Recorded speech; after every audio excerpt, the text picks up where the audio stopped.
Good evening, everybody. Kevin J. Johnston here. Welcome to episode number 51 of the Tax and Money Show. That is correct. The Tax and Money Show is happening tonight. We're going to be talking about stop getting ripped off by your boss and the Canada Revenue Agency. Wow. So there's a lot to cover in tonight's show, everybody.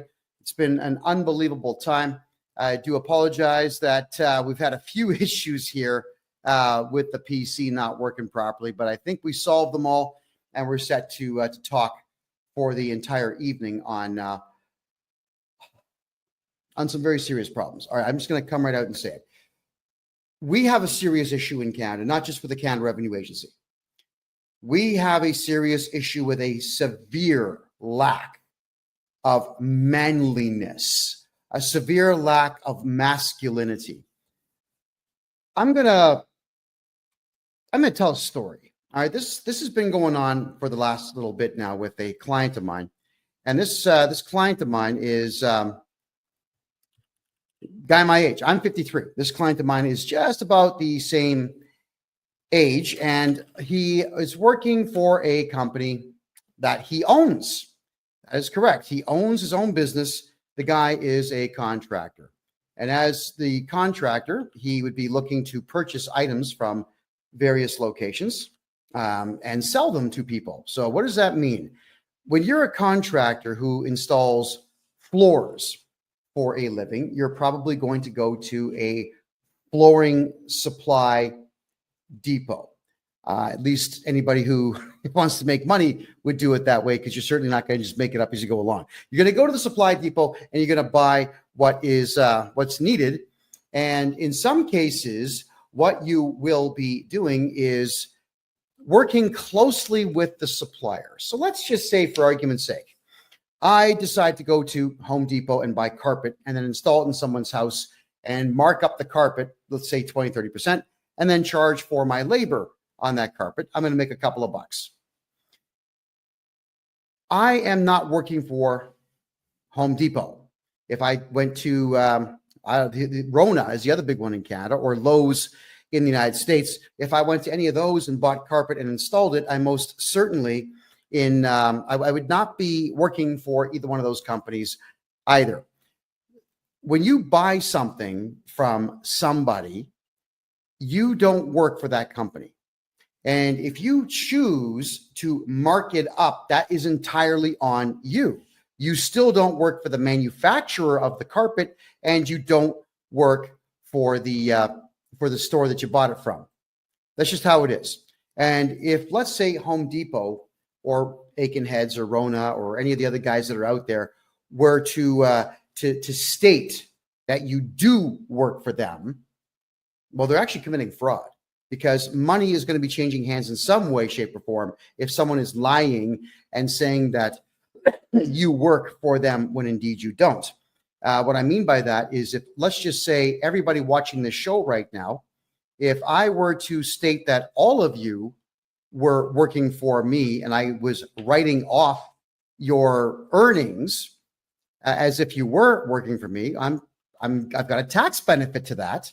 And I am a liar, and I would be a fraudster, and I should be punished severely by the law if I'm going to be lying to everybody, the government and someone else, stating that you work for me when you really don't. All right, what I mean by that is, if I were to say that any of you watching the show right now worked for me, and I wrote down on my tax return that you worked for me, you're going to get taxed by the CRA, by the Canada Revenue Agency, and I get to write that off. But I'm writing off, it's pretty much a criminal act. And you're going to be paying the price for my insolence in stating that you work for me when you really don't. So whenever you buy something from anybody in Canada, you do not work for that company. You're simply a customer. You could also be known as a contractor. That is fine, but you still don't work for the store. Doesn't matter what you buy. You buy gum, you buy drugs, you buy Coca-Cola, you buy Pepsi, so we don't have preferences. You buy yourself a hamburger. You do not work for the retailer. You're a customer. Well, I have a client that came to me, again, my age, who is having some serious tax issues. Now, I've got permission to tell the story minus his name, but in this tax issue that he's having, we went through all of his files and the numbers didn't match up. Sometimes when we're doing taxes for people, we can't figure out why numbers don't line up. So we spend more time on it, a lot more time on it. And it gets a little frustrating sometimes because there are some tax returns that just don't make any sense at all. So we'll go through them and then a second time, and then I'll say to my CPA, well, could you check this out? Because it ain't jiving with me. I send it off to my accountant. She looks at it. She can't figure it out. So we have to assume that something is excessively and extremely wrong with that tax return, which is fine. This is what I sign up for. So when I tell you that you're paying a certain price to get your taxes done, I'm not going to up the price because it's harder work. That's not what I do. And I'm not complaining. This is not a complaint. I'm not saying it sucks to do extra work. I don't shy away from hard work. But when something doesn't make sense, my detective brain kicks in. Many of you know that I used to be an investigative journalist. I used to do private investigations in my 20s. I did process serving court papers. We did skip tracing, looking for people all over the world. It was a lot of fun.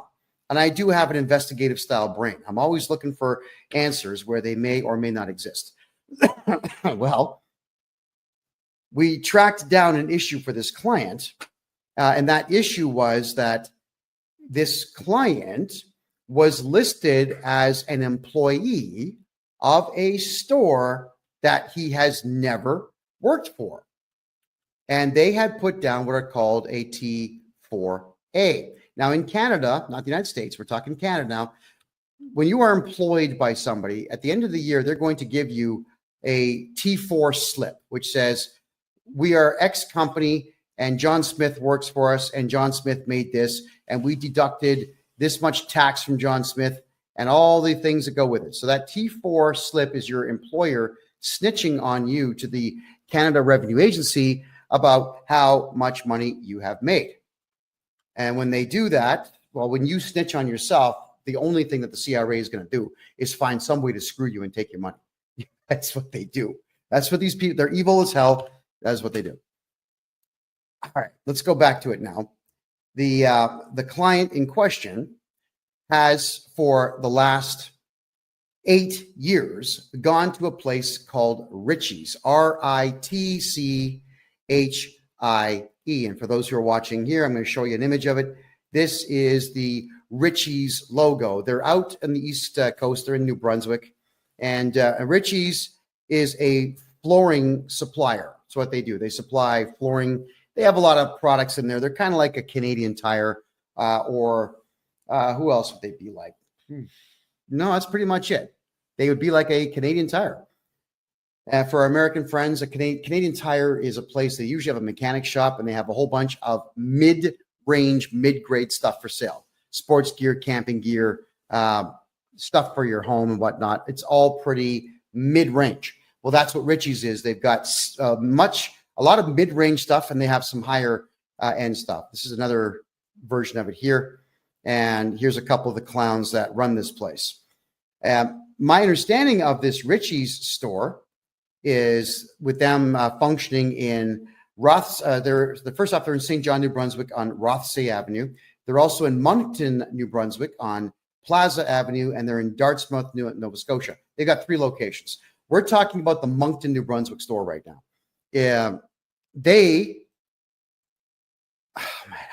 I can't even tell this story and take it seriously, It's just so irritating. So what happened is they got audited 15 years ago. I'm going to back the story up a little bit here. They get audited 15 years ago, and it scared the hell out of them. Strange how this group of millionaires, a couple of brothers, the Ritchie brothers, a couple of brothers who are multimillionaires are afraid of one little old auditor. And this auditor goes through their store and, like a bitch, these guys did everything this auditor told them to do. Show me your records, show me your books, show me your cash, show me your client list, show me your supplier list, show me everything. Everything I want to see, show me. And they did. And they ended up paying a lot of money because they were stupid, didn't get a lawyer. Now, they should have lawyered up for that. They didn't kick the guy out of their store. They didn't have a security guard there to say, buddy, you got to go. They didn't make any phone calls of any kind to anybody. They just completely cooperated with this auditor. Now, here was the problem with what this auditor had done. The auditor told them, oh, you've got guys, contractors that come here and buy stuff from you. And do you sometimes get these contractors to do work for your store? They said, yes.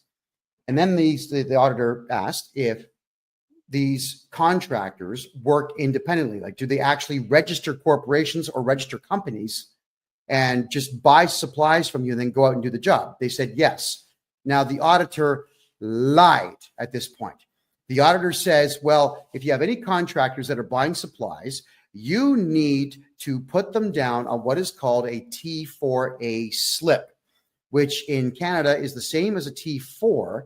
And it says that you make commission. So it's your earnings. It's you snitching on yourself, saying that you make commissions. Please tax me on these commissions. But the problem is this CRA auditor told the store to lie and commit fraud so that the Canada Revenue Agency could make more money. So for the last 15 years, this Ritchie's floor supply plate, cowards, absolute cowards, have been putting T4A slips out on all of their customers. Yeah. So if you're a customer of this Ritchie's place in Moncton, New Brunswick, they literally are listing you down as an employee of them on commission sales. So if you ever wonder why, as a purchaser of goods from this Ritchie's chain, why your tax bill is so high, it's because they're lying. It's because they're actually telling the Canada Revenue Agency that you work for them. So I wanted to do my clients' taxes, and I realized, here's something that has to happen. Is I'm going to put forward a series of legal documents when I do this tax return for the guy, stating that there is no T4A. It is completely fraudulent, and we have to file a police report, which I will.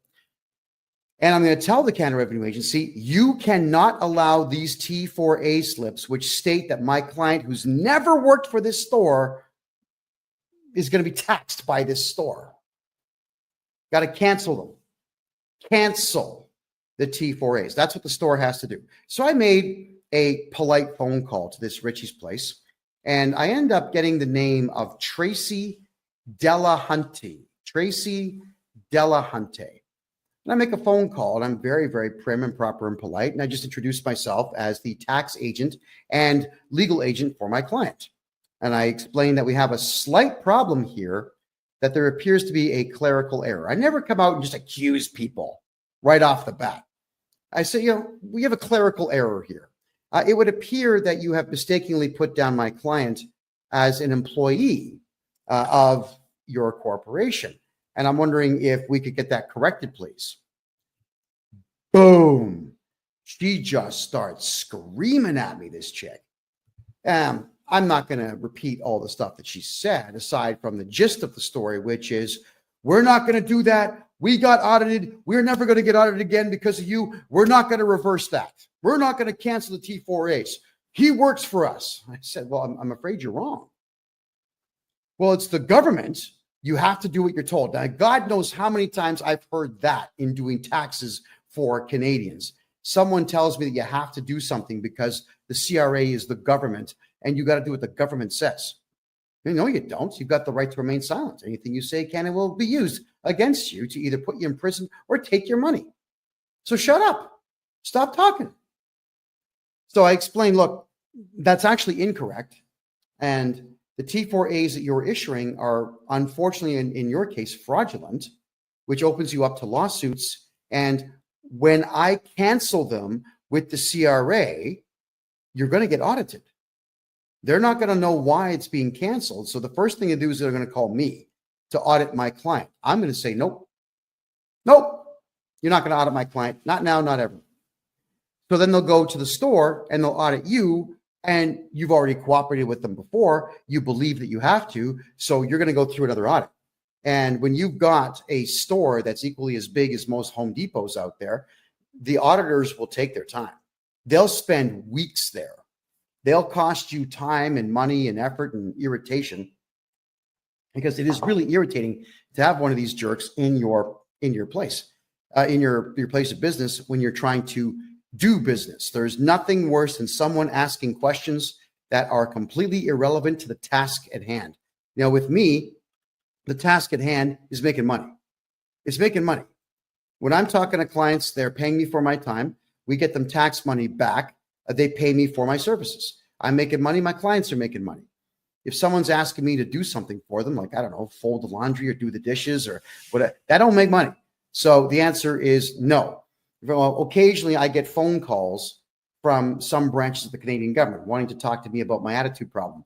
I say, look, guys, this ain't going to make me money. So no, I'm not spending time with any of you. Yeah, whenever the government of Canada calls me, I always tell them, it's guys, I charge $300 an hour for my time. So if you got a Visa or MasterCard, we're going to run that for you now, and then we can have a conversation, to which, of course, they always say no. So we want to make sure when you're a client of mine that you're never dealing with auditors. Well, this store is now going to have to deal with an auditor. She says to me on the phone that, look, honey, I've been doing this for 10 years. I know everything about taxes. That's what it sounds like. I said, well, if you've been doing taxes this way for 10 years, with all due respect, you've been doing them wrong. We put auditors in prison who harass my clients. That's how it works. No, you don't. Well, yeah, we do.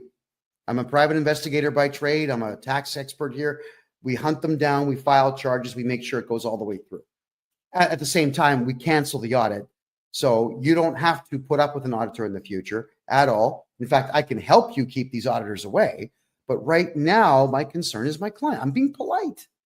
My concern is my client. Could you please just cancel these T4A slips? He does not work for you. Then she pulls the same crap that every feminist out there always pulls when they are losing an argument or they have nothing further to add, but they still want to win. She says to me that, oh, you're just being too aggressive. You're too aggressive for me to talk to. I'm going to have to end this call. I said, no, you're being aggressive. I'm actually afraid of you, and I'm going to end this call. So I ended the call first. I always repeat back the words of feminists whenever they throw nonsense at me, which is exactly what she did. So you would figure at this particular point, I'm going to bypass the accountant for this company, and I'm going to call the multi-millionaire owner of the place, the Ritchie brothers. Supposedly they're men. Well, we know differently now. I call. I don't get through. I call again. And this secretary guy sounds like a teenager, poor guy. He's caught in the middle. But I could hear one of the Ritchie brothers in the background saying, no, I don't want to talk to him. You get rid of him. I don't want to talk to him. Dude, for real, it's your store. It's your company. Take the phone call. So I have to explain myself to this kid. I'm very polite. I said, please have the owners call me. The owner does not call me. The owner calls, ready for this, my client, to raise his voice to my client, to state that apparently I threatened this woman. Now, I've got it all recorded. I record every call I make, especially when I know I'm calling a potential feminist. All right, I protect myself huge with these things. And said that I threatened her and so on, and that I'm never to call their place again and so on. My client even said, look, don't call me. Kevin's my representative. Call him. But please, if you could, cancel the T4s. They won't do it. They won't do it. So I call back. And as I'm calling back, I'm getting the same runaround. So these millionaire supposed men, and let me put them on the screen for everybody to see. There we go again. These supposed men won't take a phone call from a guy on a phone. Now, it's not like I can shoot them through the phone. It's not like I'm going to stick my hand through the phone and wring their necks. It's just not how it works. All you got to do is just take a phone call and say, hey, hi, what's the beef? How can I help you? How can we help not cause any trouble for ourselves? let's figure this out. That's what men do. But we don't have men in Canada anymore. So instead, they get their lawyer to send me an email. Thinking, all right, so fine. The lawyer sends me an email and there's nothing in the email. Thinking, okay, I've got to say something here. So I write the following letter. Now, none of this is meant to be offensive to anybody. This is education. When all of you are getting screwed over by your employers doing foolish things like this, I'm showing you the process that I go through. So here's the letter, everybody. Urgent legal notice, action required to prevent a CRA audit to Adam Ritchie and Trevor Ritchie, the two millionaire supposed men running this company. Dear Adam and Trevor, my name is KevinJJohnston. I act as the legal agent and tax strategist for none of your business. I have been retained to oversee and resolve matters relating to my client's taxation and legal affairs. Upon reviewing my client's personal portfolio and taxation history, we are prepared to complete his tax filings within 2 days of resolving the current obstruction posed by T4 slips erroneously issued by your corporation. Polite, right? On January 27, 2025, I contacted Tracy Delhunty to request clarification on the existence of these T4A slips, which are obstructing my client's ability to file his personal taxes. During this conversation, Tracy volunteered unnecessary and inappropriate details regarding the inner workings of your corporation, which she did. Why is she telling me what's going on there? It's weird.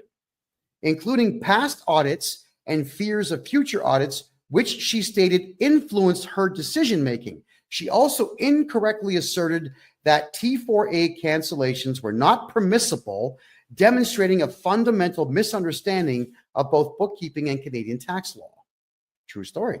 Tracy further stated verbatim that it's the government and you have to do what they say. Now, if you've got someone like that working for you, fire them. They're useless. Suggesting a gross misrepresentation of the role and authority of the Canada Revenue Agency. For clarity, I will outline the relevant legal facts regarding the CRA. 1, the CRA is not a police force and has no criminal investigative authority. The CRA, 2, the CRA operates as a collection agency at arm's length from the federal government. 3, all decisions by the CRA are appealable in federal tax court, which has no authority to issue monetary penalties. 4, the CRA cannot access bank accounts, medical records, or private information without written consent. 5, CRA audits can be refused and auditors have no authority once you issue a no trespassing notice to them. Individuals and corporations have the legal right to remain silent, and auditors who violate your no trespass notice can be charged criminally and sued for tort harassment. Does anybody see anything wrong with this letter so far? To continue it, by issuing T4A slips to my client, your corporation has falsely classified him as an employee when he is in fact a sole proprietor operating under his own federal and provincial tax numbers. There is no employment agreement, record of employment, or contractual relationship between my client and your corporation that would support the issuance of a T4A tax slip. This action constitutes a fraudulent misrepresentation of my client's status and creates legal and financial complications for him. To resolve this matter amicably, I propose. All right. This letter has gone to Ritchie's Flooring in Moncton, New Brunswick, for those who are curious about that. So the immediate cancellation of the T4A slips, your corporation must cancel the T4 slips issued to my client and provide a letter on company letterhead acknowledging that the issuance was a clerical error. No big deal. This letter will be submitted alongside my client's tax return to the CRA to rectify the situation. This corrective action is legal, straightforward, and cost-free. It's free. It doesn't cost anything to fix a tax clerical error in Canada. All right? Nothing. Alternative resolution. If you choose not to cooperate, I will proceed to revoke the T4A slips on behalf of my client by submitting the necessary documentation and legal arguments to the CRA. This action will include notifying the CRA of the fraudulent classification, which will result in an audit of your corporation. Should this occur, I will provide full testimony supported by evidence to ensure that my client's legal rights are upheld.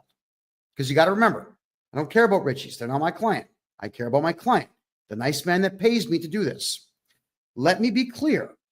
This is not a threat, but a statement of my client's legal rights and my professional responsibilities.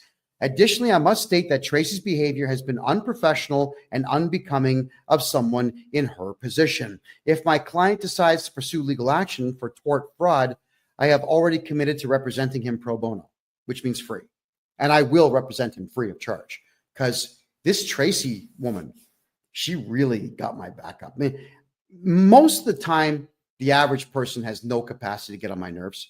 But when you've got a hardcore fundamentalist, lunatic, feminist creep who wants to shout out that her 10 years of tax experience cooperating with the CRA somehow outdoes my 40 years of experience not cooperating with the CRA, well, yeah, my back's going to be up. But what got me the most with her conversation with me is when she pulled that crap, "You're too aggressive for me to talk to."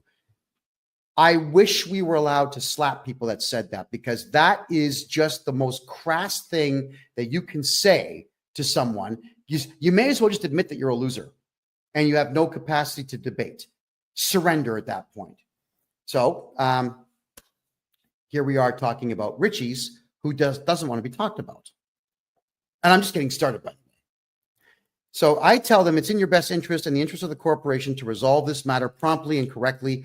Please provide confirmation of the T4A cancellations and the requested letter by February 3rd, 2025 to avoid further complications. Signed, me. All right.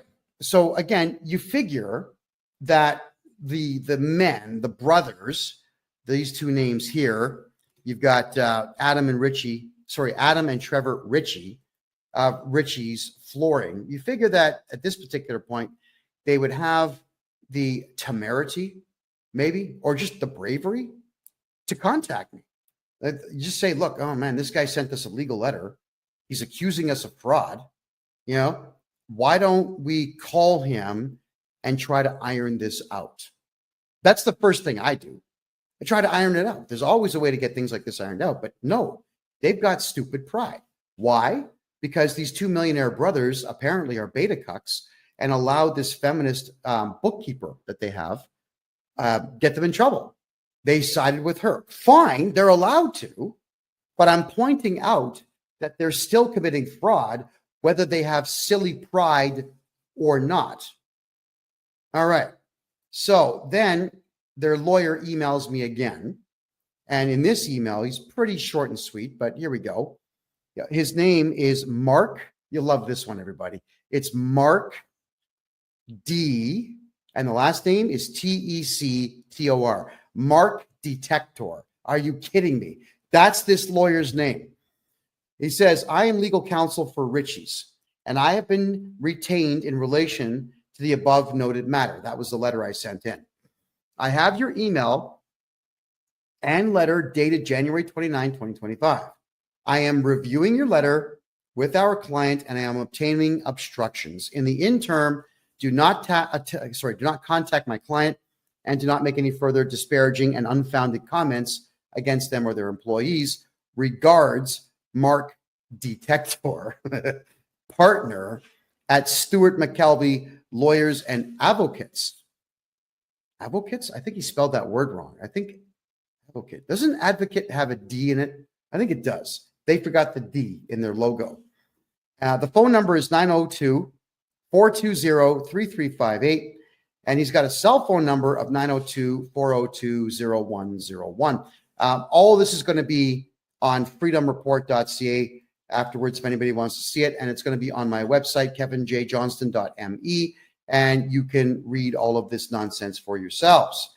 So the lawyer, he does the right thing. He represents his client, and he's telling me that he's representing his client. He's telling me not to contact the client. Now, that is actually proper procedure.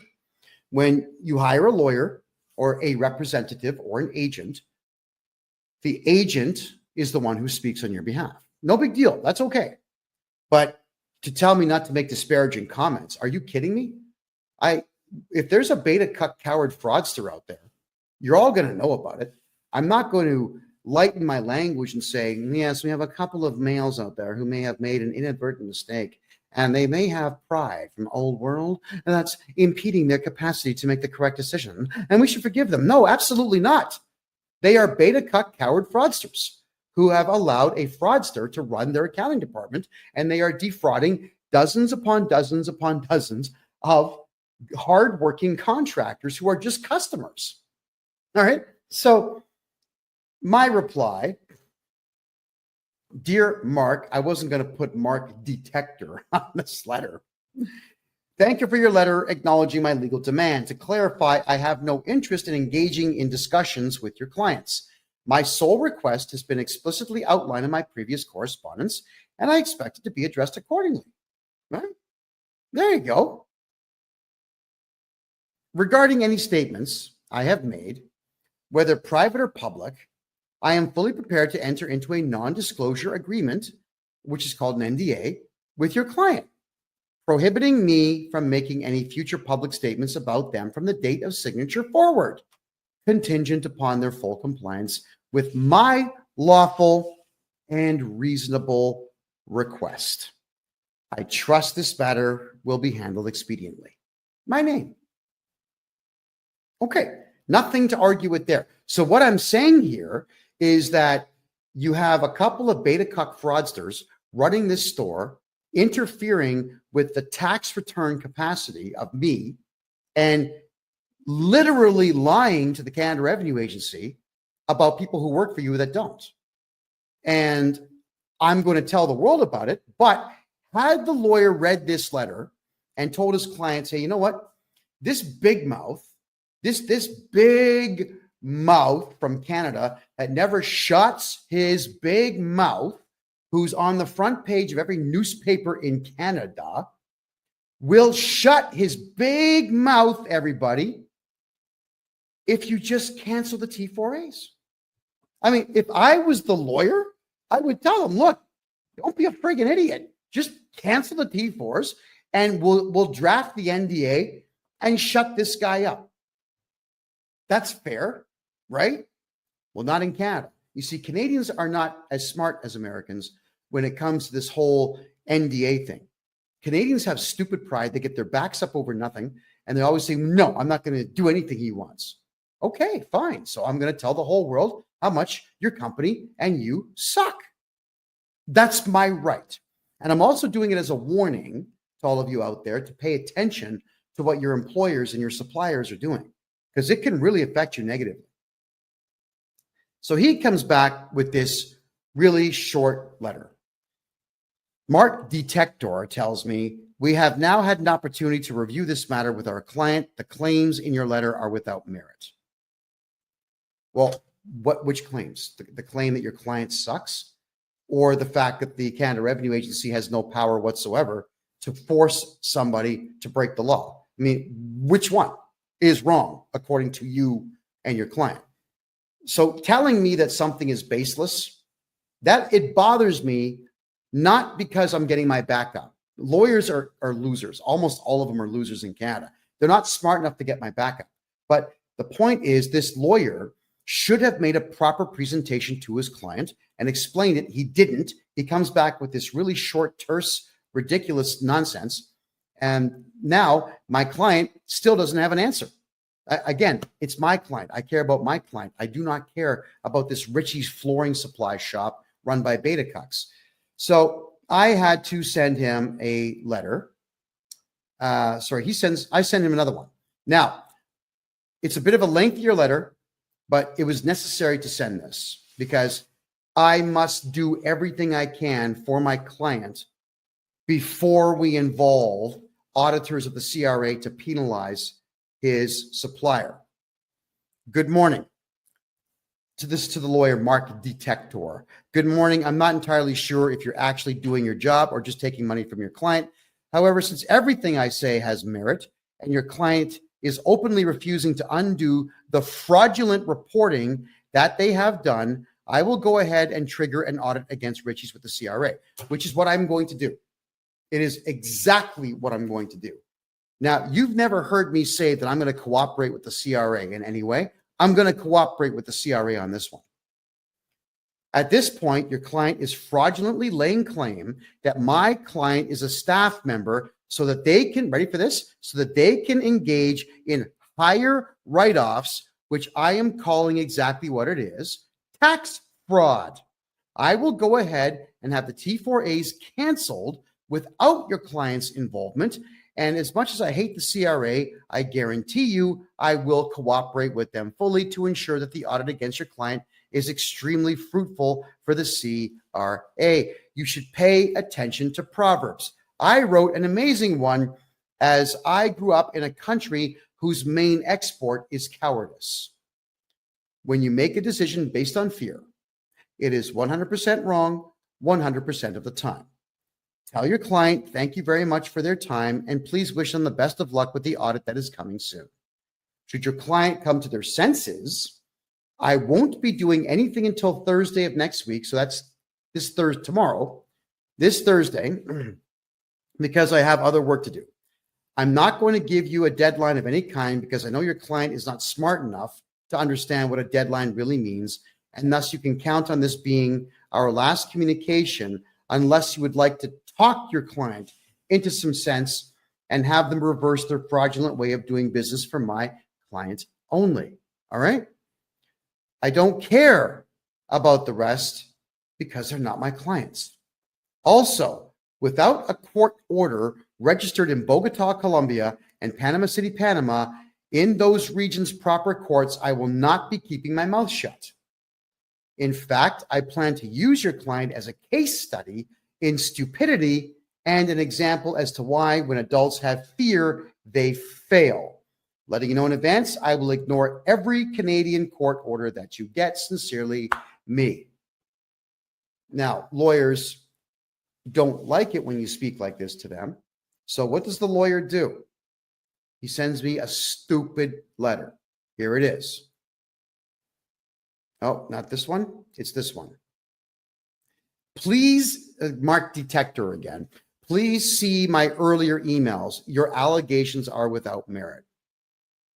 My client reserves its rights in relation to any actions or defamatory statements you may make. First off, that's grammatically incorrect. My client reserves their rights. There you go. Not its, their. Okay, so I don't make defamatory statements. I use funny language to tell the truth. I can come right out and say, Richie's does not do business properly. That's not funny. But the millionaires who run Richie's Flooring Supply in Moncton, New Brunswick in Canada are a couple of beta cuck fraudsters who are absolutely gutless and will not take accountability for their illegal activity, and nor will they even pick up the phone when a gorgeous hunk of man looking like this makes a phone call to them to simply have them spend 5 minutes fixing a problem. My God, these guys at Richie's, this is their store one more time, right? I'm trying to understand how these guys got rich. And then I did some reading into the company, and they didn't do it. The brothers didn't do it. Their father did it. So these rich losers just got daddy's money when he died, and they're going to run this place into the ground because all they're doing is committing fraud. And they have a lawyer who's not doing his job. You know, your lawyer should really give you hell. When you're doing something stupid, it is your lawyer's job to say, look, yeah, I'm representing you, and you're this close to violating the law, so don't do it. Right? He's got to give you hell. Do you know, in Canada, whenever I would say something publicly, I would go to my lawyer and I would ask him, like, look at the script that I want to discuss tonight. Is there any chance that the Canadian government will hit me with a hate speech charge if I say any of this? And if he says there's even a 1% chance, I don't do it. I've got a lawyer on retainer so I can ask these questions and make sure that everything is going to be copacetic. Yeah. And when my lawyer says don't do something, yeah, all right, okay, I'm not going to do it. because I pay him to watch my back in the legal arena. That is his job. He does his job well so that I can do my job well, right? So let's continue here. With me getting such a short reply from this guy, there's the reply again. I thought, you know what? Obviously, these negotiations have completely broken down. They are not going to comply. So I'm going to go ahead and report fraud to the local authorities, and I'm going to report fraud to the Canada Revenue Agency, an institution I hate, an institution I never cooperate with at all. But because these people got my back up just a little bit, congratulations to them, I'm going to make sure that it happens.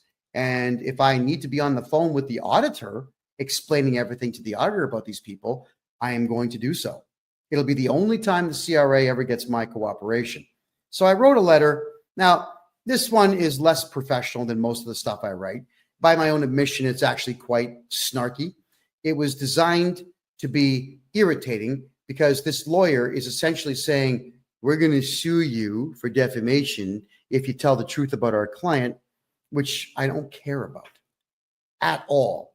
There we go. So I say, dear lawyer, and I put the words without prejudice at the top of this letter, because in Canada, when you have the words without prejudice on a letter, it cannot be used as evidence in court because it's part of your negotiation to try to get to a settlement before court. That's what without prejudice means, everybody. All right, so I'm hoping that that legal term there makes sense. And by the way, nothing that I'm saying is legal advice. I am not a licensed lawyer. I'm just really good at legal documentation, and I'm really good in the courts because I've studied this stuff for 4 decades now. I hate it, but I know it. Well, actually, I shouldn't say I hate it because I like winning. I do like winning. I just hate the entire court system. But here we go. Dear lawyer, my allegations are fact. Let your client know that I will be helping others that they are double dipping on fight them in court if they choose to go the route of litigation. I will file a defense on any litigation your client files. I will not settle out of court. Should I lose, I will appeal. This will be as public as I can make it, and it will be very expensive for them. As I have studied law for 40 years, I have no legal fees. I'll be representing myself. Not true for your client. Side note, pride goeth before our fall. This woman that Richie Boys hired is really going to destroy them. Let them know that they should not act on her feelings because I won't be letting this one go. I'm going to use this case as an example of how not to behave in the accounting world and how to avoid eventually meeting me.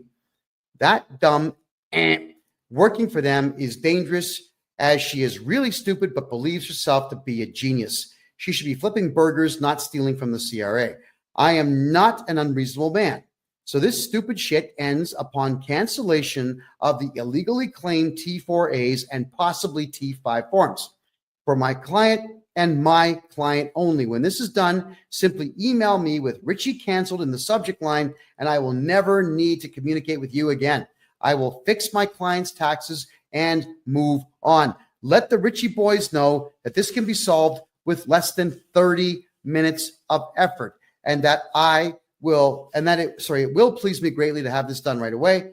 They really don't want me cooperating with the auditors of the CRA, which I will gladly do just to irritate that dumb ant they have working there. And that comes from the heart. Oh yeah, they will most likely audit them all personally when I request them to, which I will. Do what you will, Kevin J. Johnston. So these Richie's people, really, they need to grow some balls. They need to grow some sense. They need to gain a little bit of business acumen. And if you ever want to keep yourself out of lawsuits, Canada, you got to think like an American. I know all of you are saying, I hate America. Why? Why? Americans know how to do business.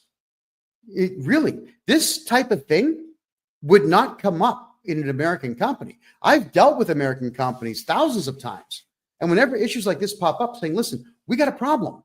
You're committing fraud and we're going to report you to the IRS. Like, whoa, wait a second. What's the problem? They will actually try to work with you. In Canada, everyone just gets offended, especially feminists. And this is the stupid stuff they do. So the lawyer did not reply. And I'm a little disappointed in that, but yeah, whatever.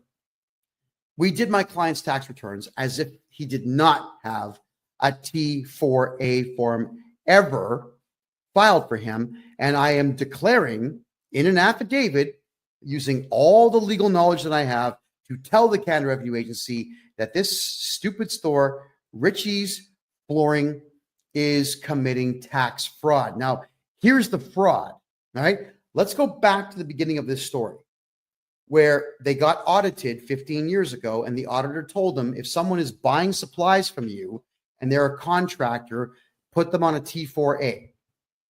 So the auditor told this store to break the law, and the store that did not get any legal advice has decided to break the law for 15 straight years by committing tax fraud times God knows how many people buy their supplies. Think about that. If I tell you to shoot somebody in the head and you do it, you go for murder 1, possibly murder 2. I go for solicitation of a crime and possibly accessory and possibly murder 2 as well. Don't think for a second that because someone else tells you to commit a crime that you're going to be absolved of it just by saying, I don't know. He told me to do it. Do you think really that's a defense in court? You're out of your friggin' mind if you think you're going to get away with using that as your defense. Not only are they breaking the law, but they are proud that they are doing it, and they are getting a lawyer now to assist them in breaking the law. So this lawyer that they're utilizing needs to go back to school, I think, because the next step for me is to start filing complaints with the Law Society of the province of New Brunswick to explain that this guy is giving them really bad advice and did nothing to solve this problem. Well, if anybody out there would like to call Richie's, let's bring the information up right now. I'm going to share the screen right now. Here it is, everybody. So I know you won't see it on, hold on, where are we there? No, wait, there we go. Boom. Let me just turn this off for you. So there's Richie's. They are in New Brunswick. Let me zoom in a little bit for you here.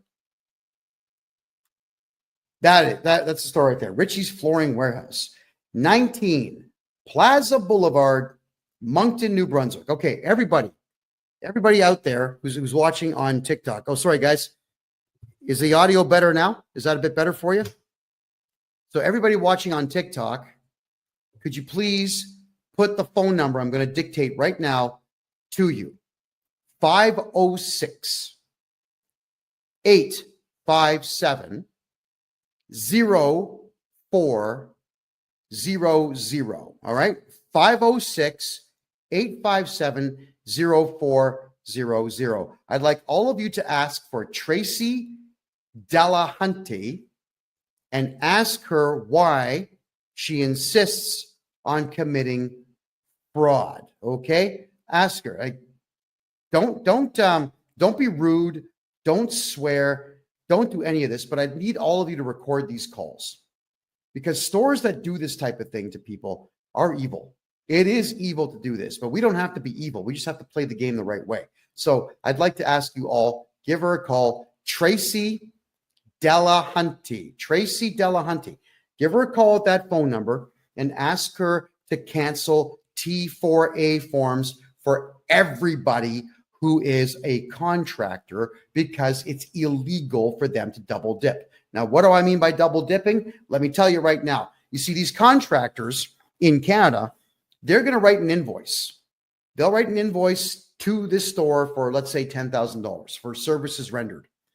And then this invoice is also going to have the goods and services tax on it, which I think is 15% in that province.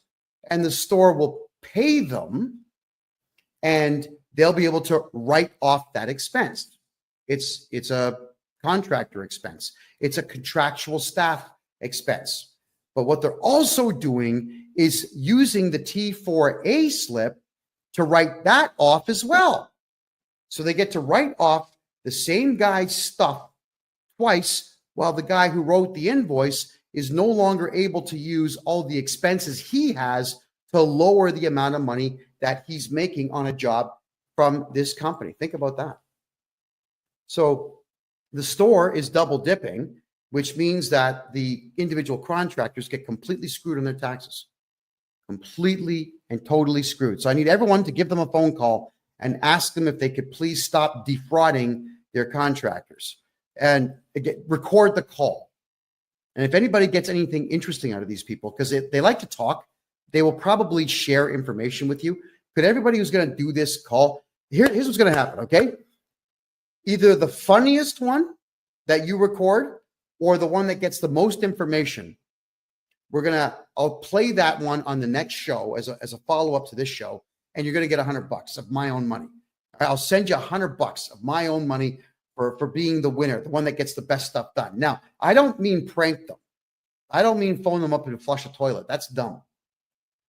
What I mean is, when I say funny, is get them to react in a certain way where they're actually divulging information to you that they shouldn't be divulging. Because everybody on the East Coast of Canada, it's not that they're really, really, really, really nice people. It's that they're just, in some cases, really dumb, and in many cases, drunk. There's a lot of alcohol abuse on the east side of the country. So these folks here are not going to be thinking all that clearly when they do this.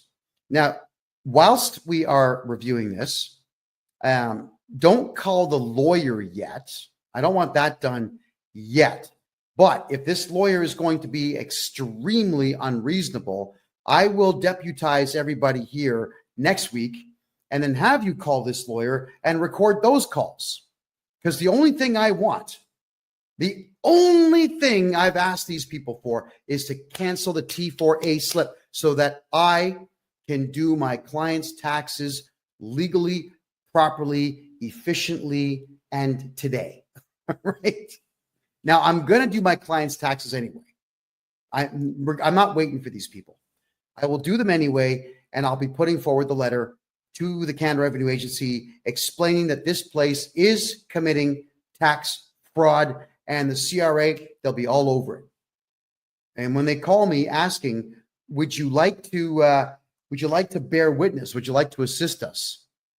Yeah, I would. I absolutely would. I'd like to also encourage people, if you could, please. And this is just a personal thing right now. And I'm going to be taking questions very shortly, everybody. So save your questions for about 15 minutes from now. But I don't have very many pet peeves. I really don't care what people do. It's none of my business. But something that I cannot stand is bad manners when bad manners are not necessary. You don't need to be flipping off at the gums rudely for no purpose whatsoever. You don't need to be walking around with your head held high saying, I know everything, so I'm going to give you a difficult time because I think I'm a genius. That pretentious belittling of people it's vile. It's extremely vile. And it is something that during my journalism days, I would not say a word about it except for continuing to put the microphone in people's faces during interviewing them. Because the more angry they got and the ruder they got, the funnier it was on YouTube and Rumble and all the other websites out there. It was good content for me to upset someone by just asking questions. But you see, I'm not a journalist anymore. And there's absolutely no reward whatsoever for me tolerating bad manners. And I won't. So if you're rude in my condo or my office or my car, I'm going to turf you. Just get out. We're done. If you're going to be rude on the phone or rude in a live video chat, I tolerate it if you're a client because you're paying me to listen to your rudeness, but I'm not going to tolerate it if I'm not being rewarded for it. And this group of excessively rude individuals running this store need to be punished. That's it. You know, Richie's, the whole, oh man, these people. Richie's Flooring Warehouse is what it's called in Moncton, New Brunswick. Again, there's the contact info, 19 Plaza Boulevard in Moncton, New Brunswick. You can call the two brothers there, Trevor and who? Adam and Trevor. Ask for them, or you can ask for Tracy Delahunty, the excessively rude individual that started this entire fight. She started this because she thinks that I would have cared that she's worked as a bookkeeper for 10 years. I've studied tax law for 40 years, and I'm the first one to say I know more than most, but I don't know everything. And anybody who says they know everything is an arrogant jerk, and just dust them, get them out of your life. Now, I'm going to, I know on TikTok and over here on Kick, you're not going to see this, but I'm going to explain it to you while I'm doing it. I'm going to share another screen now. And this here is me showing you just how easy it is for this store to have complied with me in the first place. Like, they're about to cost themselves a lot of money on this. Wow. Okay. This is someone called Lone Wolf. It's a tax community that they discuss a lot of things, tax and money. And I come to this one not necessarily as a resource, but I come in here a lot just to see what updates that they make, because these guys tend to aggregate everything from around the web. So T4 slips in Canada is what we get at the end of the year from our employers. The T4 slip will say how much money we've made. It'll tell the CRA, the Canada Revenue Agency, how much Canada Pension Plan was deducted, how much employment insurance was deducted, federal and provincial taxes, and any and all bonuses that were paid. It snitches everything on you. And the T4A is the same thing, except you don't really have a salary. It's more commissions, or I guess odd jobs that you're doing for the same company, where they want you to pay tax on what you've made. I mean, if you're a client of mine, you pay tax on nothing. I fixed that. But I'm just telling you what these forms are for the sake of education here. So now let's go to this form here, and it says to amend, cancel, or replace a T4 slip in Canada.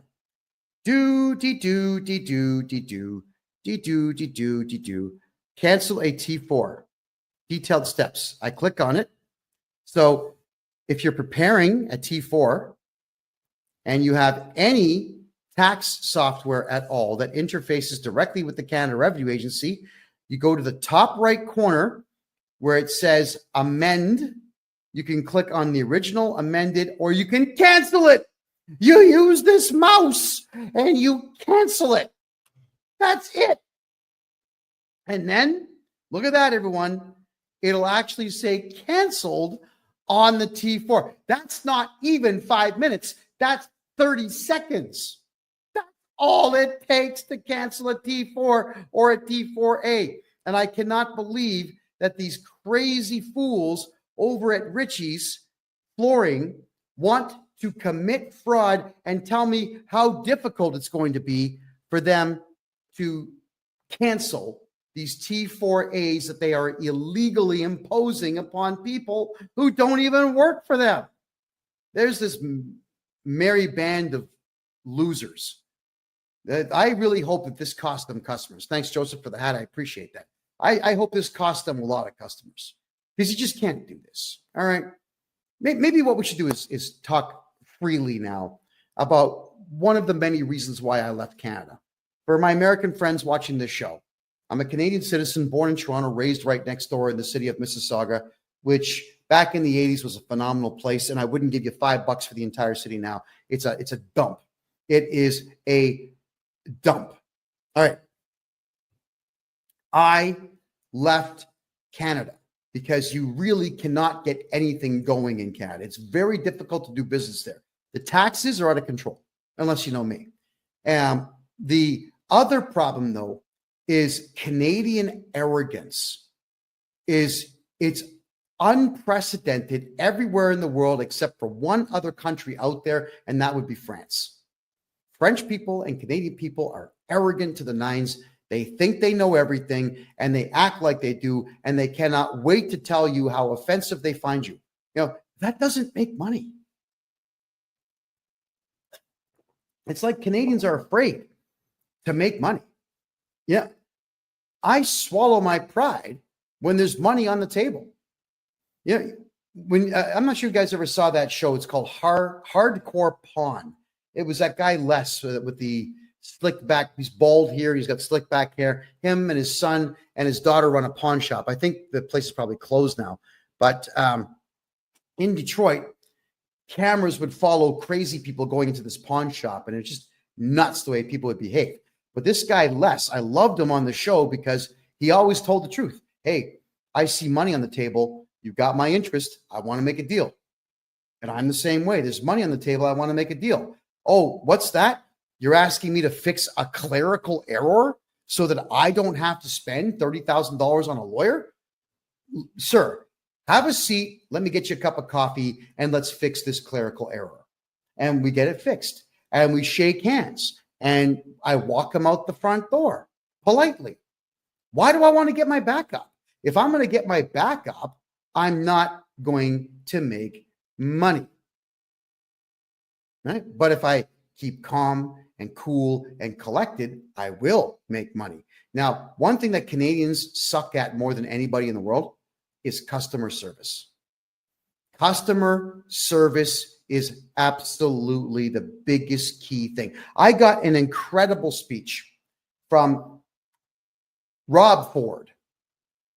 Rob Ford is the former mayor of Toronto, the big guy that he had drug problems. I mean, he admitted to smoking crack because, like, physically his body was very ill.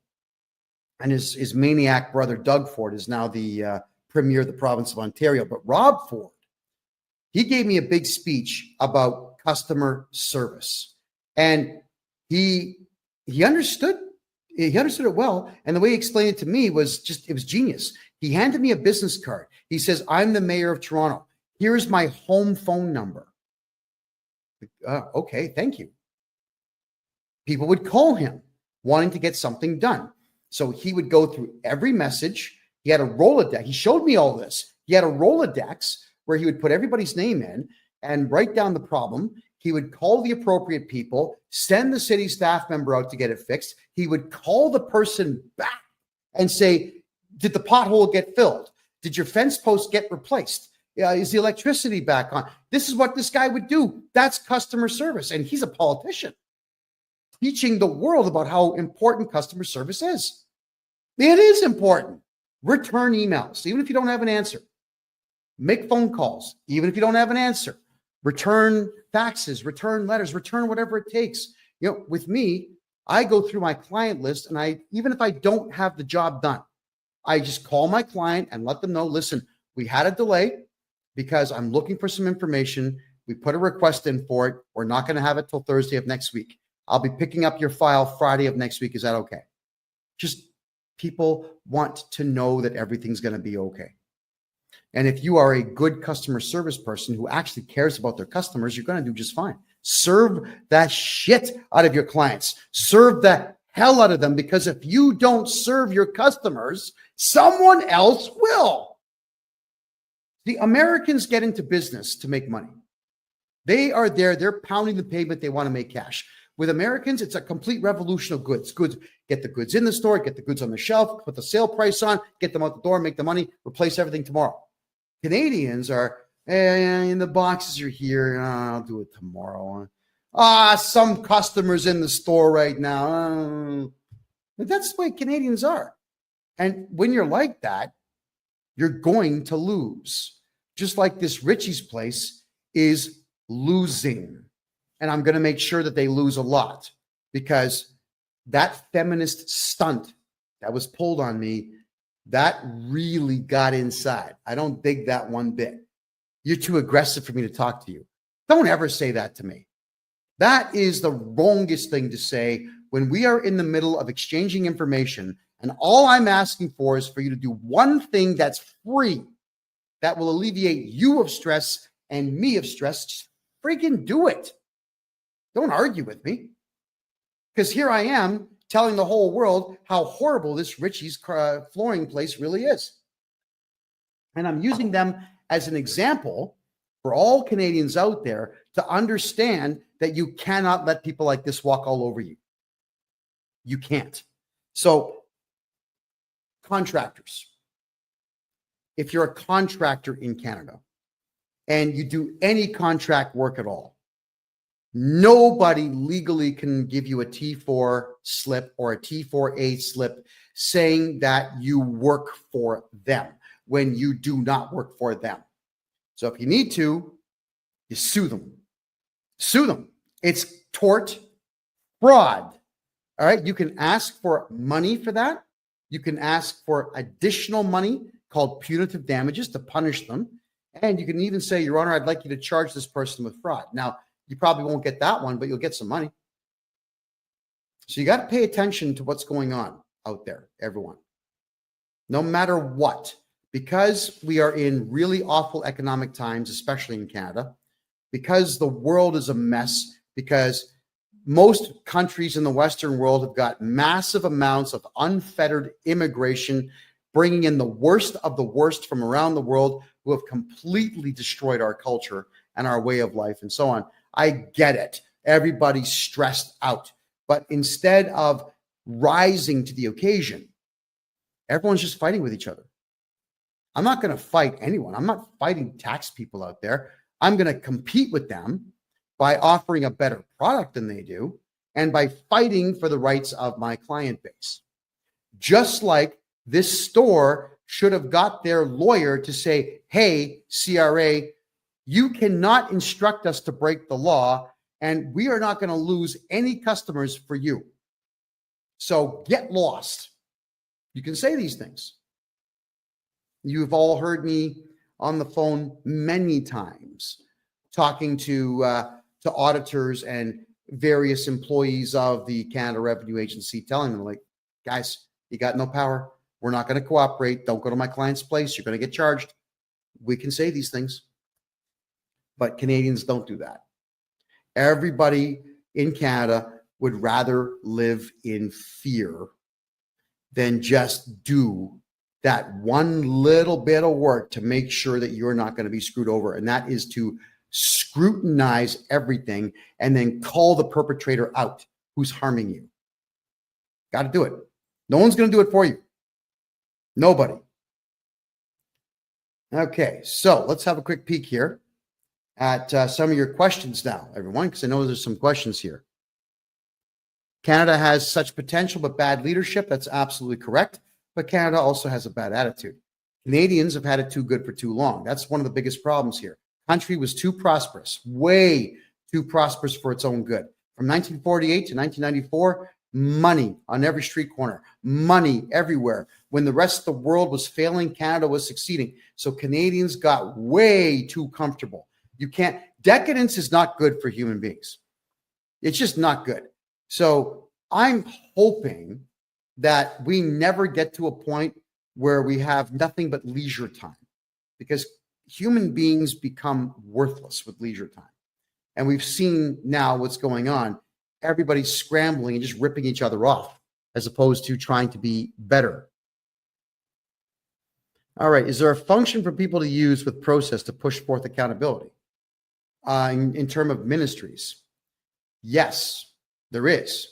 We have to culminate as a team and file lawsuits and court injunctions against our politicians. Could you imagine if 1 million Canadians decided to collectively file individual lawsuits against one politician? Let's say Doug Ford, the Premier of the province of Ontario.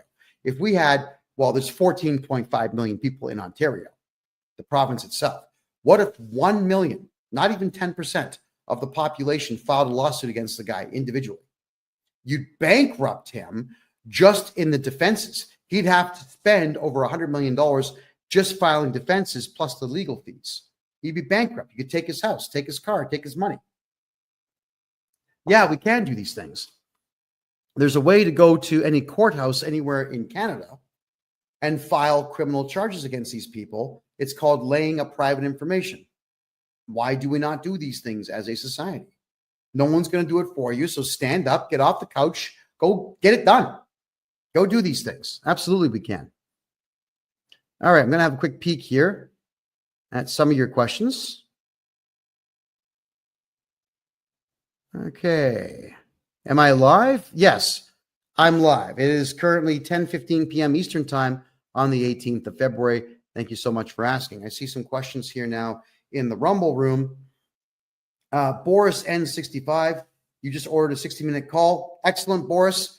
You should be able to log into Calendly and pick your date and your time. So we'll be talking soon, I'm sure. We got there. Real MGTOW. Kevin, have you guys been able to clear up your tax backup? Yeah. I mean, our tax backup is, we'll call it under control. We have a backup of, say, 2 weeks, but that's standard during tax season for any accounting company. We developed a brand new software package that's going to blow your mind, everybody. Imagine this. Well, actually, let's just work with the real numbers. No, so I'm going to do this for everybody right now. Let's do this right now. I'm going to bring up the income tax calculator. This is a website called Wealth Simple. I'm not even sure what they do, but it's a handy little toy to play with. All right. I know that you're not going to see it on TikTok or on Kick, but I will state what it is that I'm doing here. So let's turn this off. If you have a look here in the province of Ontario, if you make $100,000 a year, the federal tax is $14,000. The provincial tax is $6,986.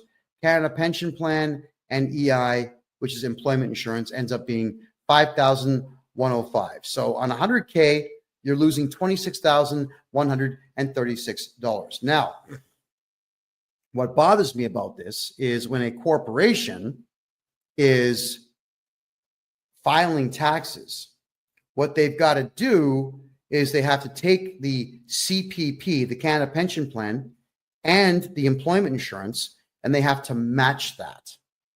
That's right. So for every employee that you have making 100K, you have to match the Canada Pension Plan 100%, and you have to match the employment insurance by 140%.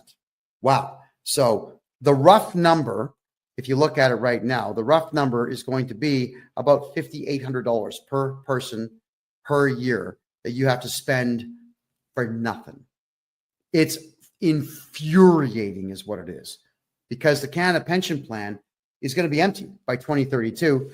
And EI, I don't know if any of you have ever tried to get employment insurance, but I can assure you, you're not getting it. So why are you paying into it? Oh, yeah, so that third world invaders can get money for free to the tune of $5,000 a month. No, thank you. Not interested. So what we do now is we've got a payroll company in place, and the payroll company, we charge no fee for this. And I mean no fee whatsoever. We're going to do your payroll for you. So let's say your pay cycle is absolutely every week. On Wednesday, what you'll do is you'll jump on our website and you'll put in, like, you'll have drop-down boxes, John Smith, Steve, Richard, Paul, all these people in there. You put down what they made. It'll work out the CPP. It'll work out the EI. It'll work out the provincial and the federal tax. And it will tell you how much to pay us so that we can pay your staff member. All right? But you don't pay the matching on the CPP and the EI. You don't give it to us. We will pay your staff what they are owed, and then we will issue T4 and T4A statements at the end of the year to your staff member. And here's the other cool part. Your staff no longer work for you in this business model. They work for my company. So if you've got to fire somebody, I'm actually renting this person back to you for $1 per year. You can say, hey, Kev, or how about this one? Kevy, baby, looking good today. Listen, that guy, John Smith, that is currently on payroll, get rid of him. We want him fired.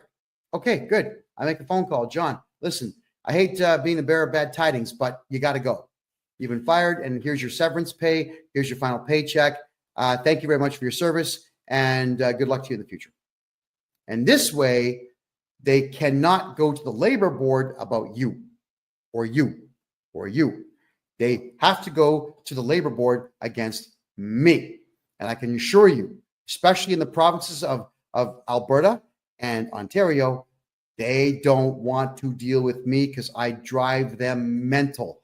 I make phone call after phone call after phone call. We make offers, we make deals, I retract them, I make them again. I say stuff that doesn't make any sense. I'll send them in some cases. I'll go to deepseek.ai and I'll ask it to create a nonsensical email to do with my big toe up to 1 million words in length, please.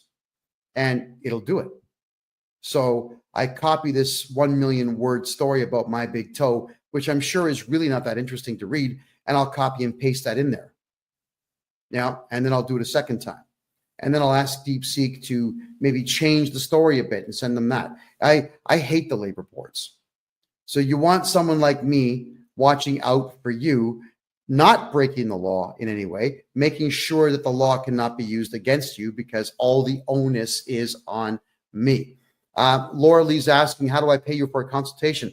Head over to my website, KevinJJohnston.com. That is my name, Kevin J. Johnston, which is JOHNSTON.com. KevinJJohnston.com. You can grab a consultation there. As soon as you get past the initial screen, you'll go straight to Calendly, where you can pick your date and your time. And let's get rocking here. Let's fix your tax problems. All right, let's have a look at your other questions here. All righty.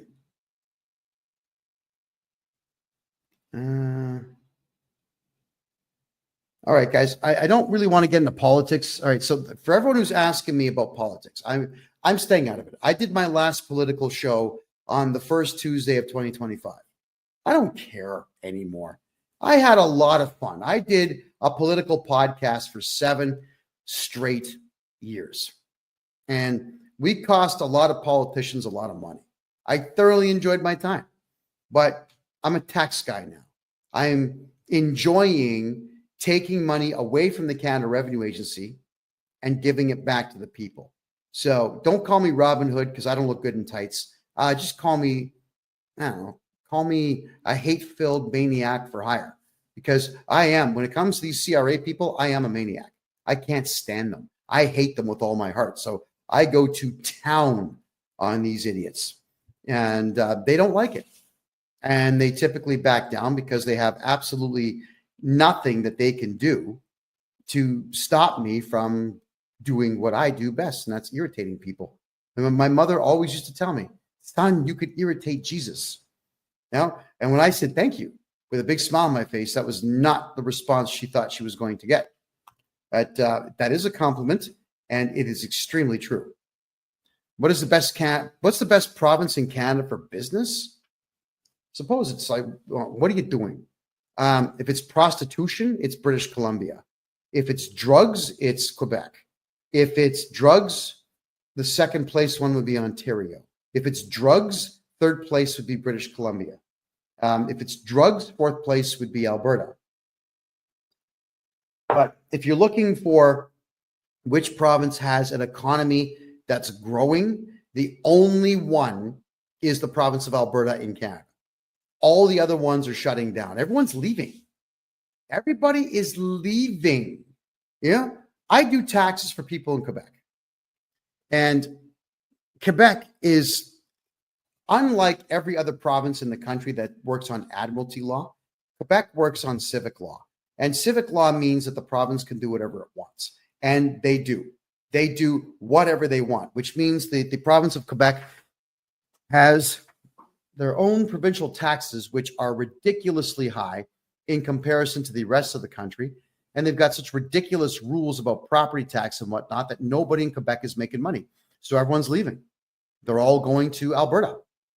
But if you're in Quebec and you want to do business in Quebec, what I would recommend is you contact me. I'll open up a numbered corporation or 2 or 3 for you in Ontario. You can still do business in Quebec, but just make sure that all your invoicing goes through the Ontario corporation. You don't want the province of Quebec being involved in your business. Filing a provincial tax return in Quebec is really stupid because they will not leave you alone. Not ever. They are ridiculous individuals. Am I still active in opening offshore accounts in Panama to protect people's money? Si, oui, Absolutely. Of course I am. I adore doing it. We've opened bank accounts now for well over 100 people, and they're all doing quite well. They're all quite happy with it. The answer is yes. All right. What do you do if CRA launched assisted compliance programs for a 2022 farm loss? I don't know what the assisted compliance program is, but what I can say is if you're running a farm, you should be losing money on paper. And that is what I do best. I make sure you lose money on paper. Your farm should lose money for 10 straight years on paper. So if anybody out there is on a farm or owns a farm and you want to get all your tax money back on that farm for the last 10 years, get a hold of this guy right here. Okay. That is what I do. Am I in Toronto? Hell no. I was born in Toronto. I was raised right next door in Mississauga, but I despise Toronto. I don't like the roads. I don't like the architecture. Anything after 1960, I can't stand the architecture. I mean, the left wing nut jobs destroyed that place. And look at the mayor that you've got in there now. Olivia Chow is a Chinese communist, essentially a spy for communist China.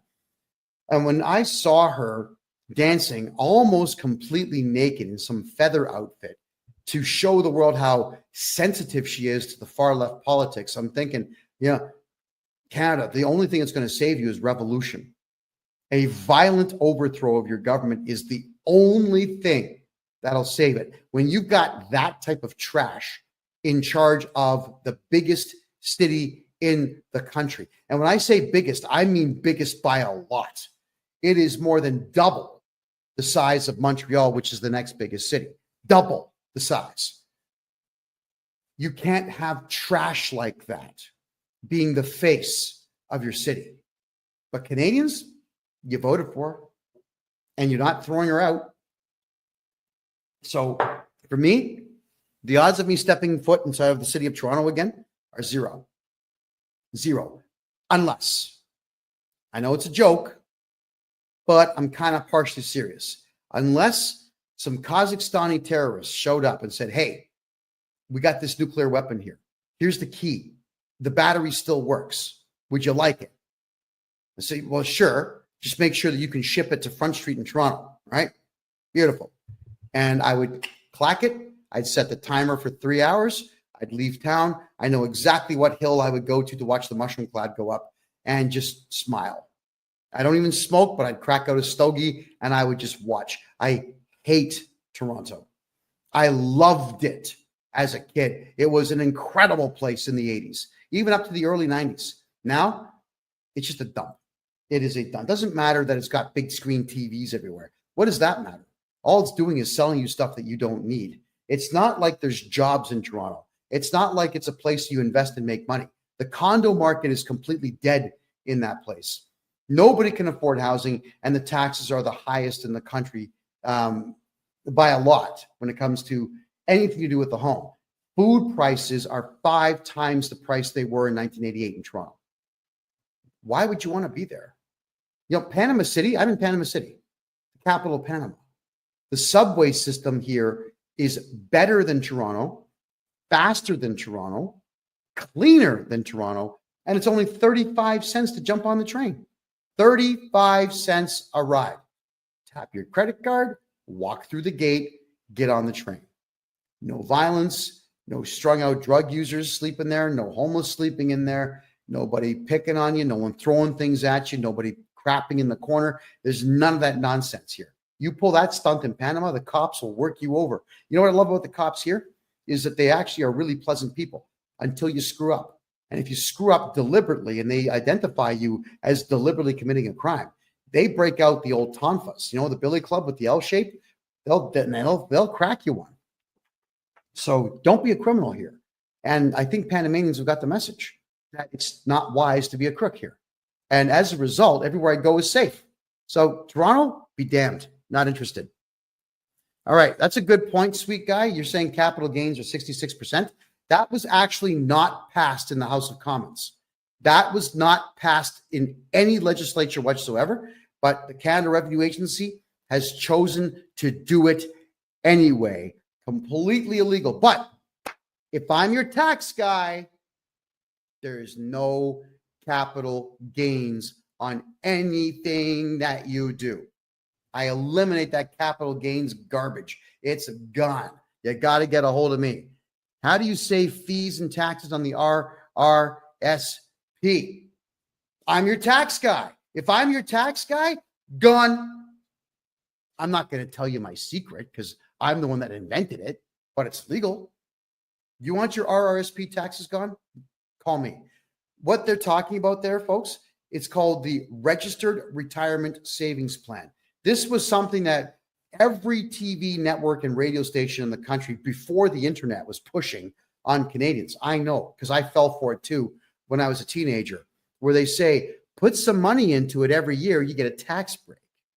And you can take all that money out when you retire. But what they didn't tell you was they'll tax it 48%. So you're just deferring taxes to your senior citizen years when you actually need the money the most. Yeah. And the other worst part of it is, everybody, is that the government tells you that it's for your own good. And that's the part that bothers me the most, is that they're taking 48% of your retirement savings plan from you and telling you this is for your own good. It's good for you that we're doing this. You're coming close to retirement age. You've worked 60 years to have nothing. And now we're going to take 48% of what you've made, and it's good for you.